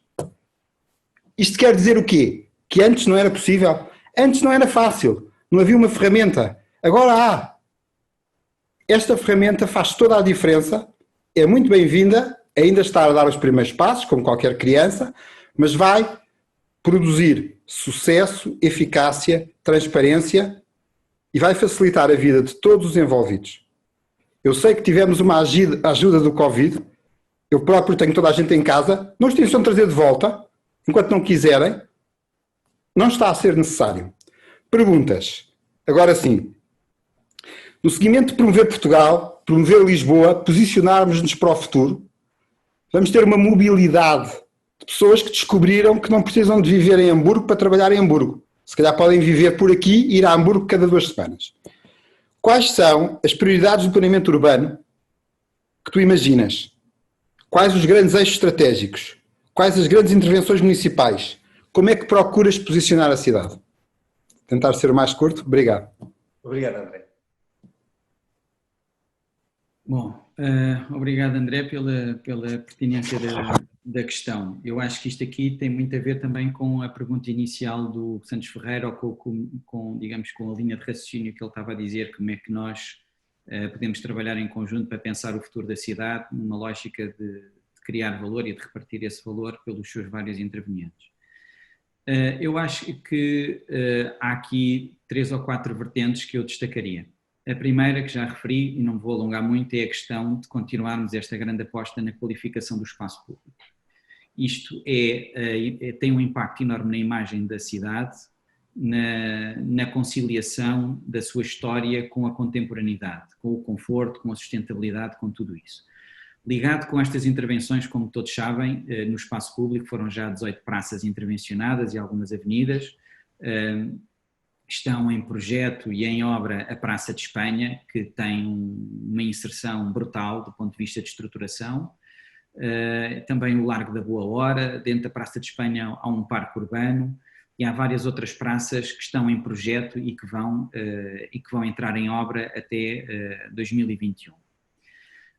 E, portanto, o espaço público, a sua articulação com a mobilidade numa promoção dos modos ativos, o espaço público e a sustentabilidade ambiental. Não nos esquecemos, e eu acho que a seguir a esta crise, uma das coisas que se vai intensificar é uma maior profundidade da consciência ambiental, apesar de termos esquecido de falar de que estamos em Lisboa, na capital verde da Europa, estamos na nossa ação sempre com isso presente e vocês vão perceber isso mais adiante em relação a outras medidas que vamos divulgar. Depois, o outro âmbito, que também já de certa forma se falou a propósito do espaço público, é a mobilidade.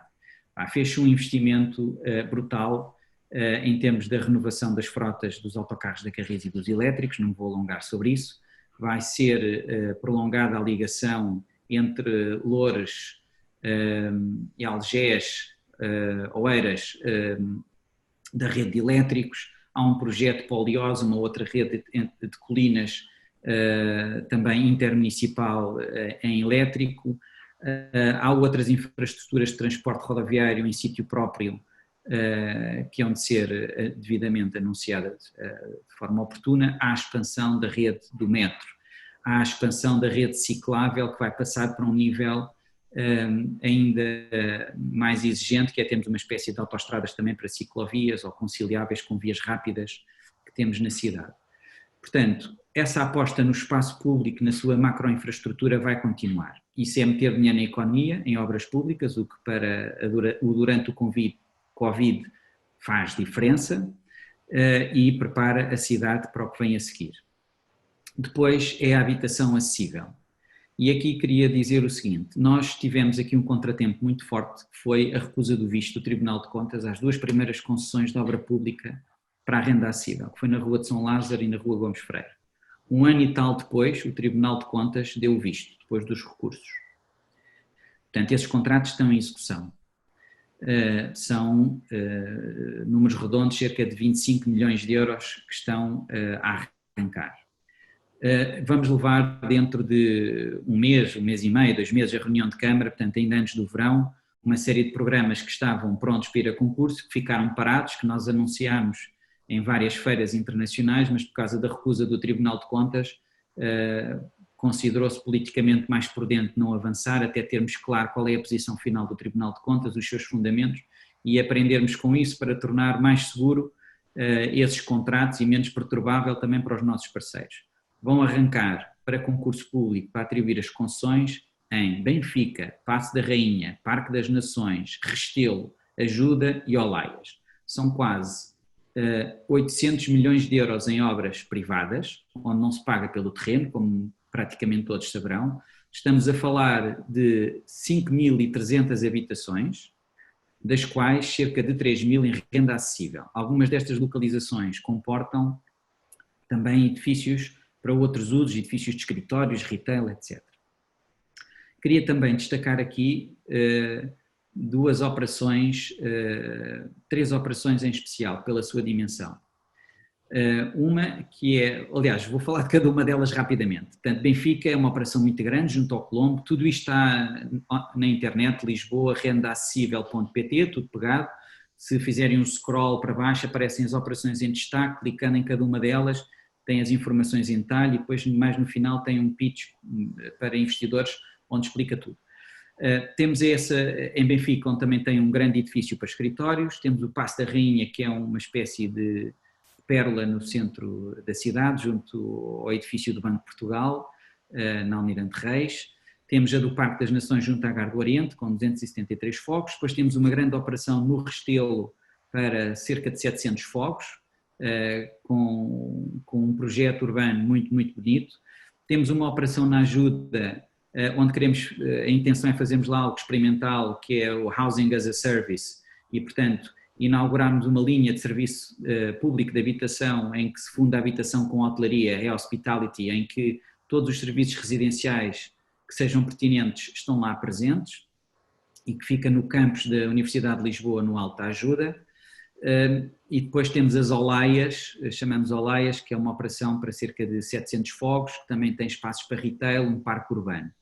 E por fim, queria destacar o seguinte: nós devemos, em breve, portanto, temos a proposta técnica concluída, está em apreciação na direção do urbanismo e no meu gabinete, a alteração ao Val de Santo António, tem um projeto urbano espetacular, onde aplicamos o benchmark, tudo o que melhor se faz em urbanismo por essa Europa fora, e que vão ver ali implantado em direto tudo aquilo que são as medidas que aprendemos até agora de prevenção para pandemias, o Covid, sustentabilidade ambiental, está lá tudo. Os apartamentos, aliás, tudo aquilo que são as regras de construção para o programa da renda acessível concessões, incorporavam, antes de haver a crise do Covid, uma série de dispositivos e características que vimos agora que são da total utilidade. A obrigatoriedade da varanda, espaços interiores que são flexíveis, compartimentáveis, que dá para isolar ou abrir, a aposta nas deslocações a pé com tudo o que é necessário no dia-a-dia, etc, etc. Tudo isso está lá. Depois, a outra vertente são os second places, que já falámos aqui um pouco. Nós precisamos ter sítios espetaculares para as pessoas trabalharem, para atrairmos talento do mundo inteiro.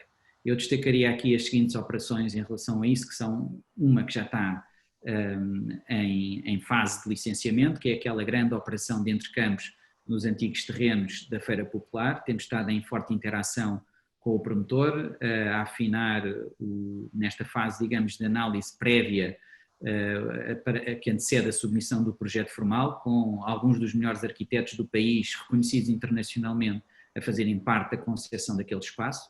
Temos um outro que temos estado a trabalhar intensamente com o Metropolitano de Lisboa, que é a Unidade de Execução de Sete Rios, que tem uma dimensão que compara ao dobro desta primeira que eu referi de Entrecampos.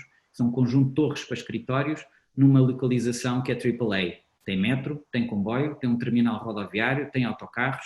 Portanto, é uma localização fantástica, implica a reformulação do terminal rodoviário de Sete Rios, das carreiras da rede expresso.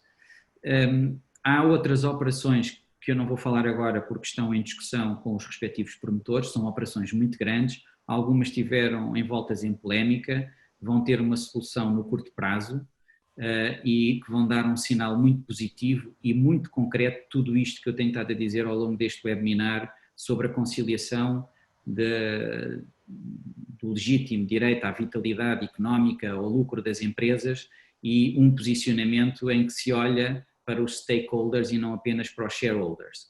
E vão ver exemplos em concreto de operadores de vários perfis, um perfil mais oportunista e perfil mais core, a apresentarem operações de grande dimensão em que se evidencia completamente esta sensibilidade e esta postura que, através da qual queremos afirmar também Lisboa, no presente e no futuro.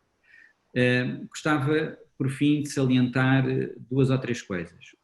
Primeira é que finalmente foi aprovada em reunião de Câmara, outra vez, a alteração ao plano de urbanização da Avenida da Liberdade e zona envolvente, para se desclassificarem edifícios que são privados e que tinham a classificação de equipamentos de utilização coletiva que já não desempenham, alguns deles nunca desempenharam e, portanto, voltou para a Assembleia Municipal. Estarei lá esta semana para prestar esclarecimentos aos senhores deputados e espero que se possam confirmar essas alterações que vão ter bastante impacto, não só para os proprietários, mas também com uma série de medidas que têm interesse público e que terão nota disso nessa altura. Por outro lado, e para terminar,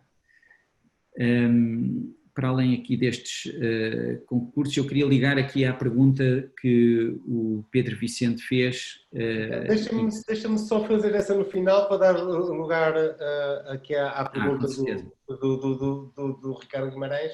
E depois aproveitamos e fazemos isso no final. Ricardo Guimarães é diretor da Confidencial Imobiliário, bem-vindo. A tua intervenção e a tua questão, por favor. Obrigado. Cumprimentar a todos, cumprimentar ao Ricardo em especial e dar-lhes parabéns também pelas intervenções que hoje foi fazendo, de forma clara como foi respondendo e, portanto, acho que é muito importante haver esta oportunidade de troca de ideias entre todos. O tema que eu trago, de alguma maneira, já foi também abordado e prende-se com o mercado de arrendamento. Nós, enfim, olhando aqui para a história, agora, infelizmente, da sucessão de crises, umas crises trazem lições para as outras e vemos nos dados que produzimos, nomeadamente o Portuguese Housing Market Survey, mostra que o arrendamento de facto foi o mercado de refúgio no contexto de crise. A oferta e procura refugiaram-se nesse mercado. Mas também é verdade que depois, quando o mercado, neste caso de venda, começou a estabilizar, a oferta começou a cair e, portanto, aquilo que foi um sucesso, entre aspas, no momento de crise, acabou depois por ser um desafio nas fases seguintes. E, de alguma maneira, julgo que neste momento se vive um pouco um enquadramento relativamente semelhante, em que há aqui claramente uma oportunidade para o mercado de arrendamento, mas depois um pouco também perceber, o Ricardo já usou o termo tático, e eu aqui também o usava, portanto, se não há do lado da oferta uma alteração tática e, portanto, no sentido de se colocar no arrendamento, mas que depois acaba por ser revertida. Isto, ao mesmo tempo, e a questão até concreta, era saudar a Câmara pelo programa Renda Segura, que acho que neste momento não deve de facto perder fogo, apesar de aparentemente o mercado estar mais favorável ao arrendamento. E em concreto, as perspectivas é que tem, nesta altura, como é que o programa está e quais são as perspectivas em concreto que sente, e também se lhe parece que o programa pode ser um dos pilares para mais medidas de atração e de retenção dos proprietários nesse mercado. Obrigado. Olá, Ricardo, muito boa tarde, obrigado pelas questões. Em complemento ao que já disse e respondendo à sua pergunta,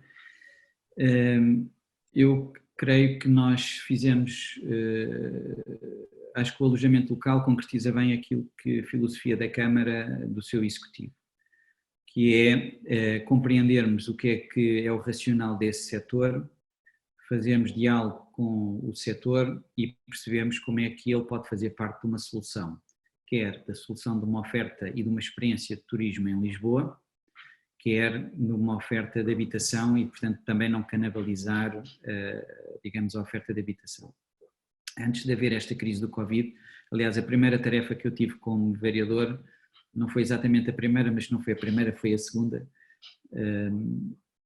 foi fazer a negociação com os partidos políticos do regulamento do alojamento local, que já estava preparado quando eu entrei e, portanto, fiz essa negociação, que foi sobretudo com o Bloco de Esquerda e com o PCP e depois também com os outros partidos. E também falámos com a Associação do Alojamento Local. O que é que nós aprendemos? Que foi uma questão muito complexa, também com os presidentes de junta de freguesia, portanto, muita atenção em volta deste tema. Uma das coisas que compreendemos ao mergulhar com maior profundidade foi que o percentil 30 de rendimento do alojamento local estava já em angústias, porque todos, quando entramos numa fase de maturidade de qualquer negócio, não é? Os outros que chegam têm uma visão mais idealizada do negócio do que propriamente a realidade. E depois o trabalhão que aquilo dá, e com uma oferta cada vez maior, aqueles que têm mais qualidade conseguem manter-se com um nível, com margens confortáveis, os outros vão se espremendo.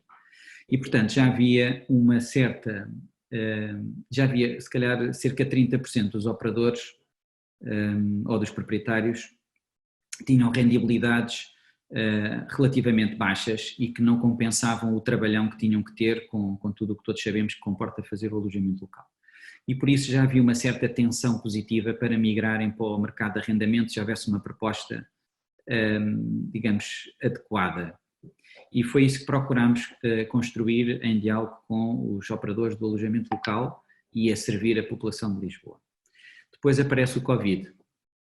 E este programa ainda se tornou mais necessário. Houve aqui um período em que a Câmara, enfim, como todos nós, isto passámos a ser monotemáticos, Covid-19 era o tema, não é? Portanto, as reuniões de Câmara de 10 e 12 horas seguidas é tudo sobre medidas do Covid e compreender o que é que estava a passar com o Covid e chegar a entendimento entre as várias forças políticas. Na realidade, no essencial, praticamente todas as medidas que a Câmara foi adotando foram medidas tomadas por unanimidade com a concordância de todas as forças políticas, o que exige um trabalho de concertação bastante exigente. No alojamento local estão a ser ultimadas, estão a ser afinadas as condições para arrancar o programa Renda Segura, agora em grande força, para captar e na medida do possível fixar no arrendamento de longa duração uma parte significativa do alojamento local.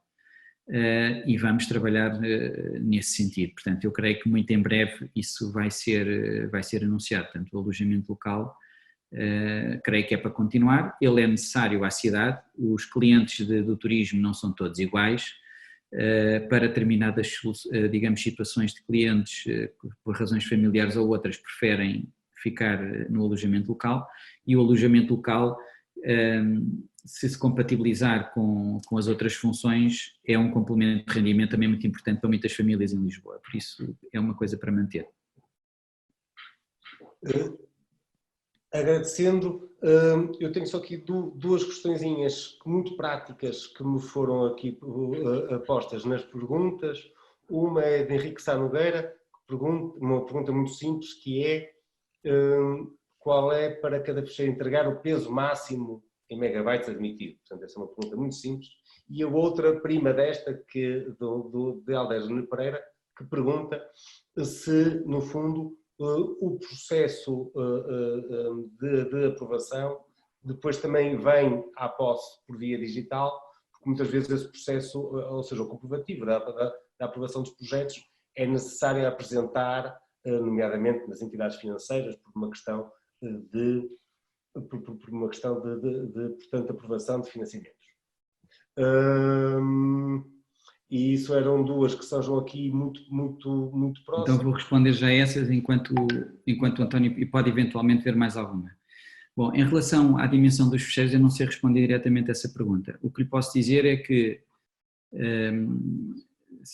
contactando o Serviço de Apoio ao Município, que está no site da Câmara, ou enviando o e-mail para municip@cm-lisboa.pt, pode obter essa resposta. Eu diria que terá sido dimensionado para a dimensão de fecheiros corrente, porque cada especialidade tem a submissão de um fecheiro, portanto aquilo são conjuntos de fecheiros que vão ser submetidos individualmente. Eu já fiz essa submissão em testes como utilizador, é aquela coisa de nos metermos nos sapatos dos outros, eu levei bastante a sério, portanto submeti cada tipo de pedido na plataforma e todas as pessoas do meu gabinete que fazem assessoria na gestão urbanística e os diretores também o fizeram, precisamente para compreendermos o que são as dificuldades ou facilidades que estamos a criar ao utilizador final.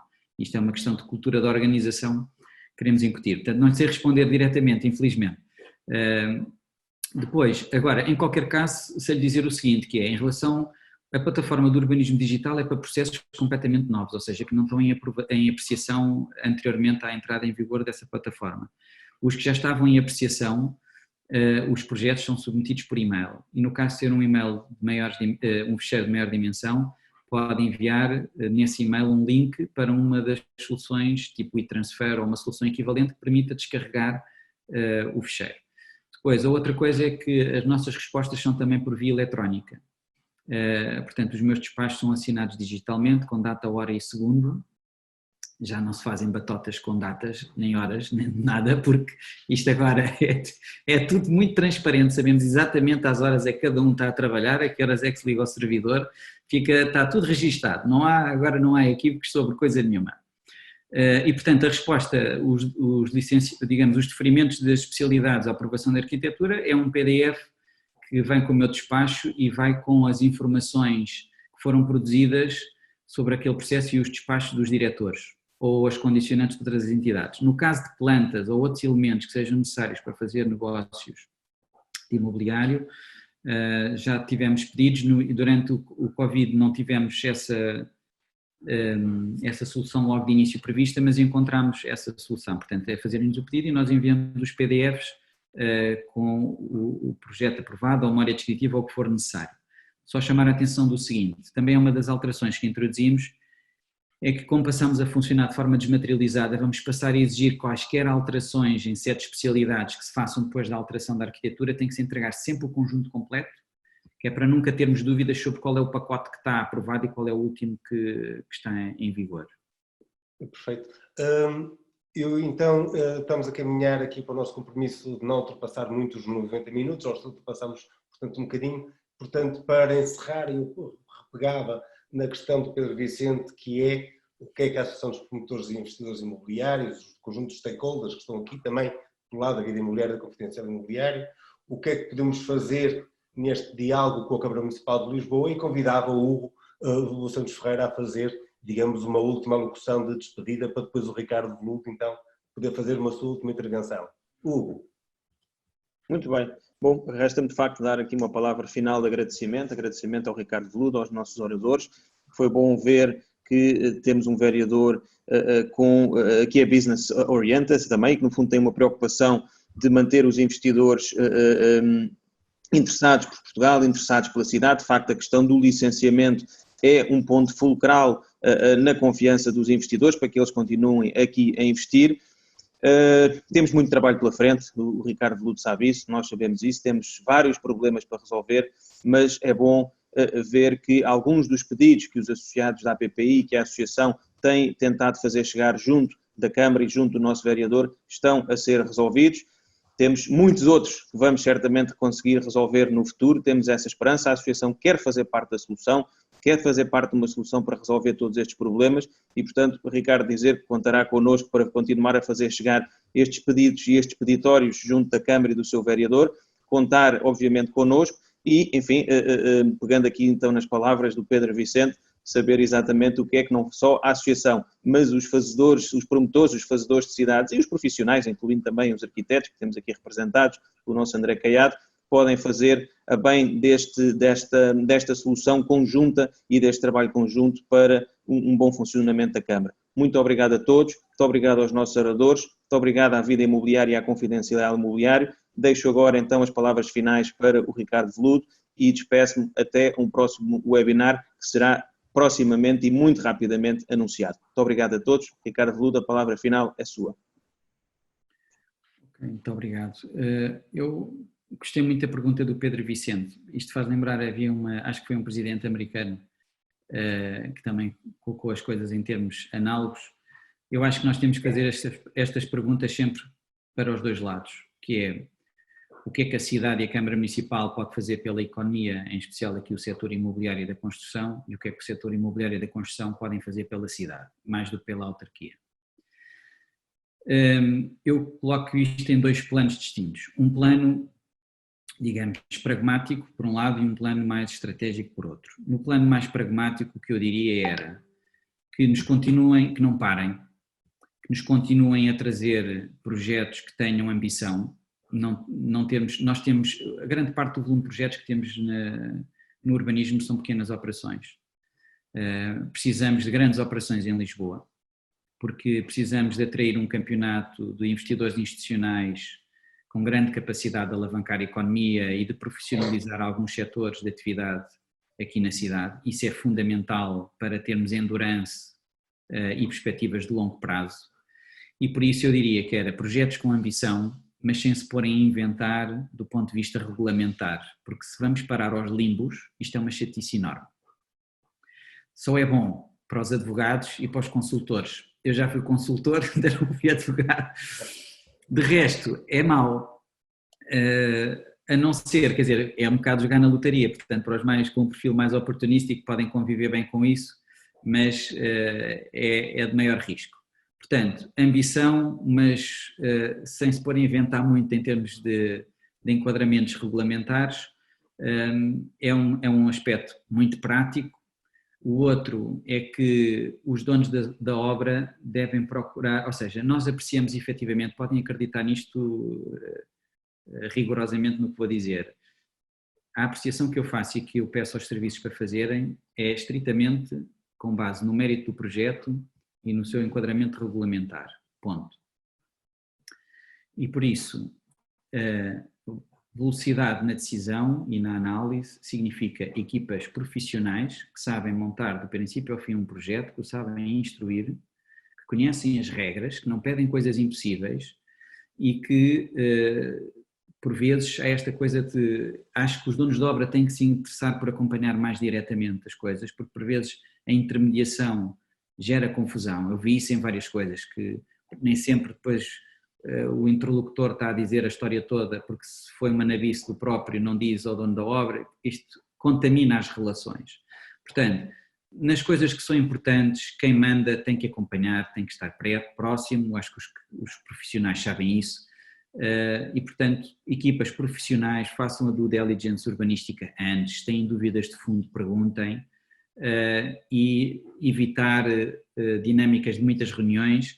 É positivo haver uma ou duas reuniões no início para operações de alguma complexidade, mas depois o que é bom mesmo é pôr lá o projeto e ter uma resposta. E se a resposta for não, não desanimem, porque vai dizer não e diz porquê. Resolvem o porquê e depois é assim. Isso faz parte da vida. Eu também trabalhei no setor imobiliário, acho que nunca me tinha um projeto que fosse aprovado à primeira, não tenho essa experiência, nem sequer como requerente individual, em Lisboa, para a minha própria casa. Portanto, Isso faz parte da vida, não há drama nenhum. Portanto, por isso temos que passar por essa fase o mais rápido possível. É pôr o projeto, se não cumpre, é perceber porque é que não cumpre e pôr lá uma versão que cumpra e a vida continua. Depois, do ponto de vista mais estratégico, eu diria que o foco nos escritórios e na habitação é fundamental. Nós acho que ainda temos necessidade de mais hotelaria que reforce esta uniqueness de Lisboa, que sejam coisas que sejam mesmo singulares, ainda que sejam de cadeias de hotéis internacionais. Quando se olha para o edifício tem que se perceber que aquilo é em Lisboa, que não é em Miami. Não pode ser um edifício que, se eu o tirar do contexto territorial, o pudesse meter em qualquer outra cidade. Temos que fazer interpretações inteligentes e contemporâneas do que é a cultura portuguesa e do que é a cultura da cidade de Lisboa. E isso cria valor. E era aí que eu queria terminar, em penúltimo, que é retomar esta questão da criação de valor.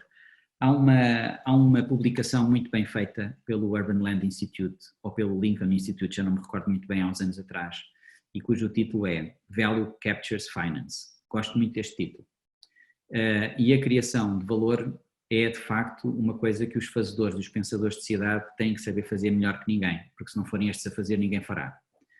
E isso faz-se, por um lado, com projetos de qualidade, com arquitetura de qualidade, mas também com atinência aos desafios da comunidade, ao contexto territorial onde eles estão a acontecer. Perceber o contexto económico, social e do sítio é muito importante. E por isso a oferta de habitação acessível, os fantásticos second places, a uniqueness da hotelaria, tudo isso são ingredientes fundamentais para criarmos valor.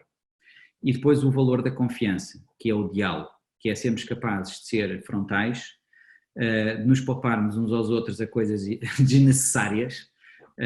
Eu tenho a porta aberta para ouvir sugestões e as críticas que entenderem. Como devem imaginar, a carga que temos é muito alta, as reclamações são imensas, uma grande parte delas com razão, e por isso queremos resolver os problemas todos, são muitos, temos que fazer um de cada vez, um problema de cada vez, mas vamos lá chegar.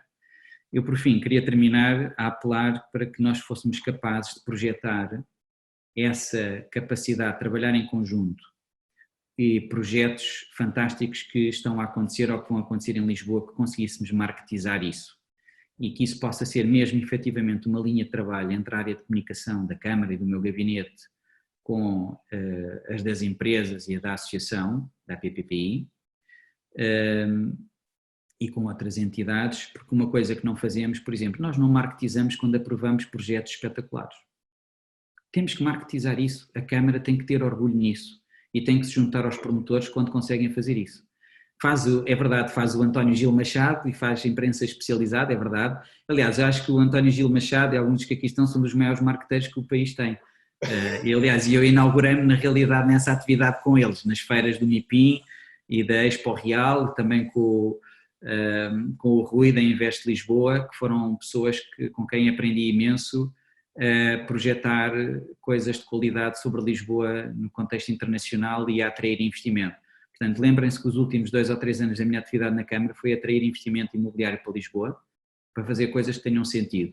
E vou continuar a fazer isso agora como vereador. Portanto, ajudem-me a fazer bem este trabalho e eu cá estarei também com a minha equipa do urbanismo e com o Presidente da Câmara, que também é uma pessoa altamente orientada à atividade económica e é business friendly, mas queremos fazer coisas que a cidade se possa orgulhar e que a projetem como uma cidade amiga dos negócios, mas também amiga das pessoas e amiga do ambiente e da cultura. Temos um património fantástico, temos que o rentabilizar porque o alojamento local vai e vem, mas os monumentos nacionais, a cultura da gastronomia, o património imaterial, etc., esse não vai. Esse não só nos mantém unidos nas alturas de sofrimento como agora, como ajuda a projetar a nossa economia para o futuro.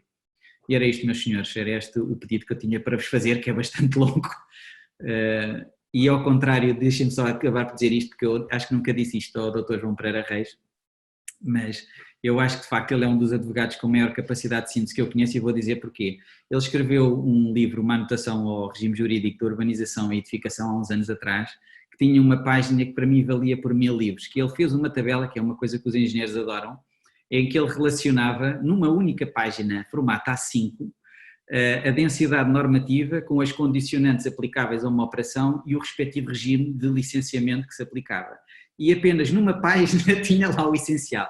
Eu gostava que no site da Câmara nós viéssemos a ter uma coisa dessas com o Rejoé atual, talvez ele me possa ajudar a fazer isso agora numa versão eletrónica, mas de facto é uma capacidade de síntese, tornar complexo, fazer uma coisa complexa, uma coisa simples, é uma arte de poucos. E não queria deixar de fazer essa homenagem aqui. Muito obrigado a todos.